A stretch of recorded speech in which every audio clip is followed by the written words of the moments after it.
दोस्तों, आप चाहे दुनिया की किसी भी कोने में रहते हो, पहाड़ों पर घूमने जाना हमारी विश लिस्ट में तो जरूर रहता है। आपके भी मन में जरूर आता ही होगा कि एक दिन अपनी बाइक उठाएं, उस पर सामान लादें और निकल पड़े कहीं दूर पहाड़ों की सैर करने। स्पीति, लद्दाख, कुल्लू, मनाली या कोई भी दूसरी जगह, दुनिया की भीड़ भाड़ से परे प्रकृति के बीच में सुंदरता को निहारते हुए। लेकिन ये पहाड़ दूर से जितने सुंदर दिखते हैं, पास जाने पर उससे भी कहीं ज्यादा खतरनाक होते हैं।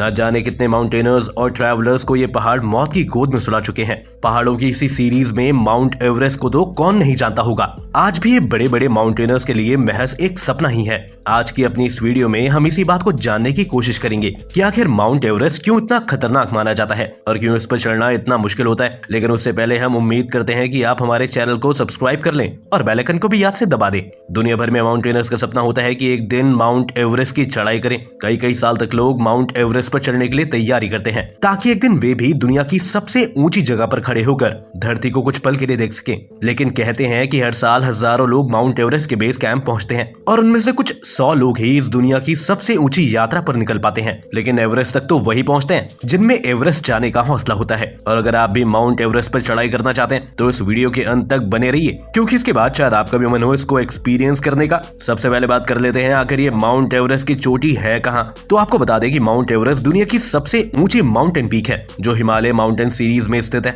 ये चोटी नेपाल और चाइना के बॉर्डर पर खड़ी है। वहीं अगर बात करें कि माउंट एवरेस्ट की ऊंचाई कितनी है, तो माउंट एवरेस्ट की हाइट को लेकर कई देशों की अलग अलग राय है। आमतौर पर यह माना जाता है कि माउंट एवरेस्ट की ऊंचाई सी लेवल से 8,848 मीटर, जिसका मतलब करीबन 29,029 फुट है। हालांकि चीन का इस चीज को लेकर अलग ही दावा है कि माउंट एवरेस्ट की ऊंचाई 4 मीटर कम यानी 8,844.43 मीटर है। अगर इस बात को ठीक से समझा जाए तो चीन एवरेस्ट की ऊंचाई को उसकी रॉक हाइट तक मानता है, जबकि नेपाल मानता है कि उसकी असल हाइट उसकी चोटी पर जमी हुई बर्फ तक है। वहीं इस मामले में वैज्ञानिकों का मानना है कि एवरेस्ट माउंटेन आज भी 4 मिलीमीटर पर एयर हिसाब से बढ़ रहा है। इसके बाद अगर बात करें एवरेस्ट तक पहुंचने वाले रास्ते की, तो यह बहुत ही ज्यादा रोमांचकारी है, लेकिन साथ ही उससे कहीं ज्यादा खतरनाक भी। ज्यादातर माउंटेनर्स नेपाल की तरफ से एवरेस्ट पर चढ़ाई करना पसंद करते हैं। इसके बारे में आपको बताएं तो सबसे पहले नेपाल की राजधानी काठमांडू से आपको लुकला तक का रास्ता फ्लाइट से तय करना होता है। उसके बाद करीबन 10 दिन तक ट्रैकिंग करने के बाद माउंटेनर्स एवरेस्ट बेस कैंप पर पहुंचते हैं। इसकी ऊंचाई करीबन 17,500 फीट बताई जाती है। आमतौर पर लोग स्प्रिंग सीजन में ही बेस कैंप पहुंच जाते हैं और कई वीक वहां रहकर हाई एल्टीट्यूड वाली जगह के मौसम में खुद को एक्लिमेटाइज करते हैं। एक्लिमेटाइज मतलब किसी भी मौसम में खुद के शरीर को ढालना। इसके बाद हर साल मई की शुरुआत में एवरेस्ट पर माउंटेनियरिंग की शुरुआत होती है। इन सब खतरों के बावजूद पर्वतारोहियों में हर रोज लोगों में एवरेस्ट को फतेह करने की इच्छाएं दिनों दिन बढ़ती जा रही हैं। आमतौर पर यह देखा गया है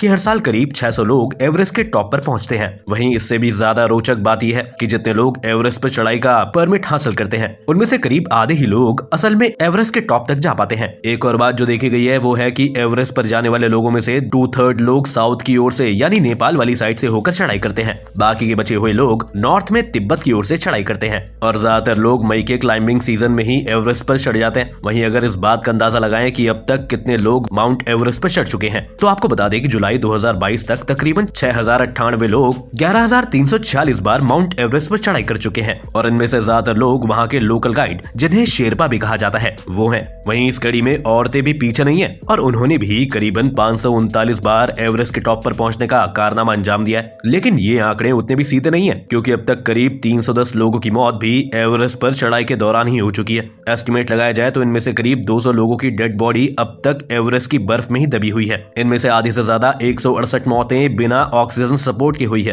क्योंकि ये लोग अपनी जिद के चलने बिना ऑक्सीजन के एवरेस्ट पर चढ़ना चाहते थे। वहीं 73 लोगों की मौत एवरेस्ट टॉप से उतरते हुए हुई है। इन मौतों के पीछे सबसे बड़ा कारण है एवरेस्ट का डेथ जोन। असल में 8,000 मीटर के ऊपर जाने के बाद शुरू होता है। यहाँ कंडीशंस काफी खतरनाक होती हैं। अगर इस रीजन में किसी माउंटेनियर की डेथ हो जाती है तो उसे वहीं छोड़ दिया जाता है, क्योंकि अगर उसके साथ ही उसको उठाकर लाने की कोशिश करते हैं तो ये उनके लिए भी खतरनाक साबित होता है। इसके बाद उनका मरा हुआ शरीर हमेशा के लिए माउंट एवरेस्ट की बर्फ में दफन हो जाता है। इसमें आमतौर पर एक बात तो देखने देखने को मिली है कि कई ऐसी लाश आने वाले सालों में दूसरे माउंटेनियर्स के लिए एक लैंडमार्क बन जाती हैं, क्योंकि इतनी ठंड और बर्फ की वजह से लाशें डिकम्पोज भी नहीं होती। ऐसे ही एक बार एवरेस्ट माउंटेन के ईस्टर्न रिज रूट पर एक माउंटेनर सेवांग पालजोर की मौत हो गई थी और तब उसने हरे रंग के जूते पहन रखे थे और इसी के चलते लोग इस जगह को अब ग्रीन बूट के नाम से पहचानने लगे। वहीं आपको बता दें कि सबसे ज्यादा 77 मौतें एवलांश आने से, 67 मौतें नीचे गिरने के कारण और करीब 30 मौतें हाई एल्टीट्यूड सिकनेस और एक्सट्रीमली लो टेम्परेचर के कारण हुई है। इसके साथ एक बात और देखी गई है कि इन लाशों को नीचे लाने में बहुत ही भारी खर्चा होता है, जिसके कारण बहुत ही कम लाशों को एवरेस्ट से नीचे लाया जाता है।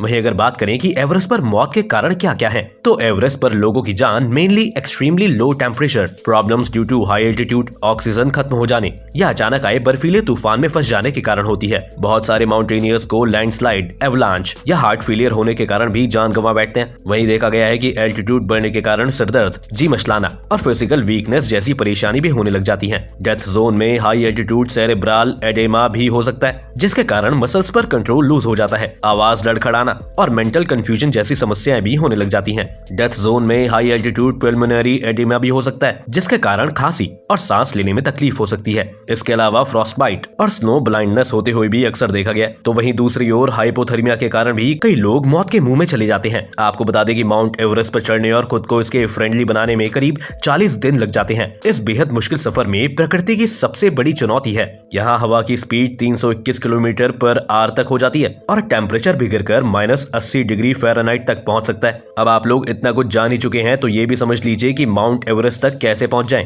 अगर आप भी माउंट एवरेस्ट पर जाने के बारे में सोच रहे हैं, तो इसमें दो चीजें सबसे ज्यादा जरूरी हैं। पहला पैसा और दूसरी फिटनेस। बता दें कि नेपाल सरकार के लिए माउंटेनियरिंग उनकी कमाई का एक बहुत बड़ा सोर्स है। ऑफिशियल तरीके से देखा जाए तो नेपाल सरकार माउंट एवरेस्ट पर चढ़ने का परमिट देने के लिए लगभग 11,000 अमेरिकन डॉलर पर पर्सन की परमिट फीस चार्ज करती है। वहीं इसके साथ ही आपको एक लोकल शेरपा भी अपने साथ ले जाना होता है, नहीं तो आप लोग एक स्पेशलिस्ट वेस्टर्न गाइड को भी अपने साथ लेकर जा सकते हैं, लेकिन वो आपको थोड़ा ज्यादा महंगा पड़ सकता है। इसलिए देखा गया है कि कई लोग 3 से 4 के ग्रुप में एक गाइड लेकर जाते हैं, जिससे उनका खर्चा कम हो जाता है। लेकिन इसका एक नुकसान ये होता है कि इससे रिस्क भी थोड़ा ज्यादा बढ़ जाता है। इसके अलावा अगर दूसरे खर्चों की बात करें तो काठमांडू तक पहुंचने का travel expense, snow suits, oxygen, necessary equipments, snow boots और बेस कैंप पर कई वीक्स की कैंपिंग और खाने का खर्च तो अलग ही है। इसी के साथ हिसाब जोड़ा जाए तो कुल मिलाकर माउंट एवरेस्ट तक पहुंचने के लिए कम से कम खर्च 30,000 डॉलर तक आता है। इसके बाद जैसे जैसे आप एक्स्ट्रा सर्विस लोगे तो यह खर्च 1 लाख डॉलर तक और बढ़ सकता है।